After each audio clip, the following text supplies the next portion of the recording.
We left you on a cliffhanger saying Jody was going to share one of her more scary experiences. Yeah. Again, more rare occasion experiences. Well, and it's totally about me, and it was about living in our house. It's one of the things that really brought me forward into this work even more. But we live in an old house. It's like 100 years old. And so we had always kind of heard things and different things. And there was a time that we had bats, like a bat in our house. And I'm not a fan of bats flying around my house. And I heard this noise in the middle of the night, and I got up because I had a baby at the time, and he was maybe, I don't know, 7 months old.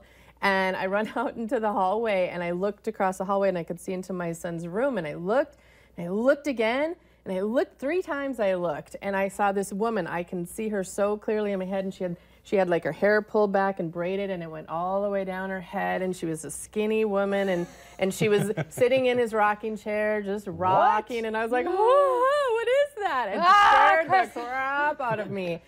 And I had several friends in this work at the time, and so I slammed the door, and I got my kid, and I screamed at my husband to get rid of the bat, and I went and locked us in the bathroom, which he, of course, laughed at. But the next day, I called a couple friends of mine, and I was like, oh, my God, I saw this ghost. What the hell? And I was scared to death. And my friend's like, oh, she just, don't worry about it. She just is watching over their baby because you need to get rid of those bats. She doesn't like the bats hanging out with your baby.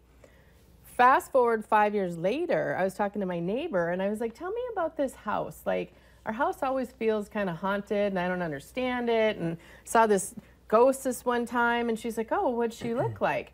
And I was telling her, and her eyes just kept getting bigger and bigger and bigger, and I was like, why do you look like that? What's happening? And she goes, that's the woman that used to live there, and we think she got pushed down the stairs. And I was like, what? You were kidding, because a couple of my girlfriends that did this work, they had felt like falling energy down the stairs, like she hit her head or something. And she goes, we don't think she died in the house, but we all think that she got pushed. Later, some of the family member came back to the house, and the guy that used to live there was very abusive. And so who knows? But I was like, oh, it really was at the time super scary because we didn't know. But when we just kind of told her to go to the light, and we told her to move on, and it was okay, then our house kind of silenced and got quiet, and then she moved on. But she was just watching after my kids. So, like how you see in movies, when you see it, it's got like kind of this greenish glow to it. Like when you saw it, was it like looking at Christy, or was it? No, it was like looking through Christy. Oh, you guys, you're using me as an example. Yeah, and I don't normally see spirits outside of myself. I've seen them a few times, and then I asked Spirit, please put them in my head because it's not quite as scary. On the outside of me is a little more creepy to me, even to me that does this work. But it was like seeing through her. It was like she was translucent. Okay. Well, I do this work all the time, like but I still don't necessarily like to see them out there. I like to see them in my head. But then you saw the image. Oh yeah, I saw it outside. It looked like Christy. Stop pointing at me, people. More like a translucent. It was more like a white glow. It wasn't like a greenish glow like in the movies. It was a little bit more white. But you could make out. Oh, I could make out every little detail. Well, if she saw the braided hair, that would be. Yep, and it went all the way down her back, and she was super skinny and super tall. Yeah, it scared me at the time. So for people out there who are thinking things are going on in their homes, I mean, call me. Yeah. I know how to clear it. Yeah, and sometimes there's just an energy in the home. Like for many years, our home just really had kind of a dense, heavy energy. Then we found out about that this guy was an alcoholic, and he just really was abusive to his kids and different things like that. So then we gathered the information so we know how to clear it, whether it's saging or praying or some different options that I know how to do, just different things to raise the vibration of the home. So there's lots of things that you can do. Yeah. And I think addressing it instead of just trying to you got to actually ignore it. Yeah, if you try to ignore it, oftentimes it just persists even more. So, yep. So many goosebumps. Right. That was incredible. Yeah, it is. I have so many stories about homes. And most of the times it's not a freaky thing. Most of the times it's just misunderstood energy.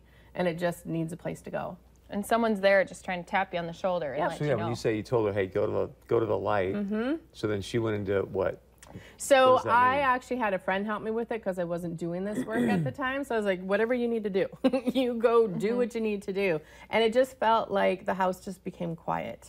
But where'd that spirit go? Into heaven or wherever they go, into the light.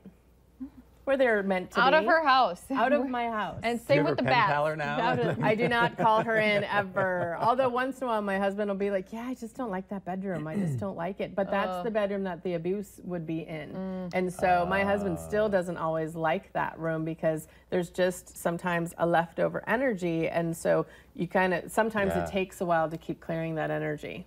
Jody, most importantly, did you get rid of the bats? Yeah, I was. Yes. My husband still makes fun of me about that. I'd be locked in the bathroom been too. too. Oh my God. Well, we all thought we would have got rid of it, and I went to the sink and to get my baby's bottle, and it was in my sink. Oh, so I had like 17 bat towels. was? Yes, I had like 17 towels. I'd be and running threw out it of over the the house. bat, and then called my I would husband, be made him come selling home the from house. work. Like, get it out. JodyHarvilla.com. The Intuition Playground is one of the group ones you can go free to group on Facebook or find her on Facebook. Also, go write your stories on our Facebook we want to hear about page, North Dakota Today, and we'll be back after a commercial.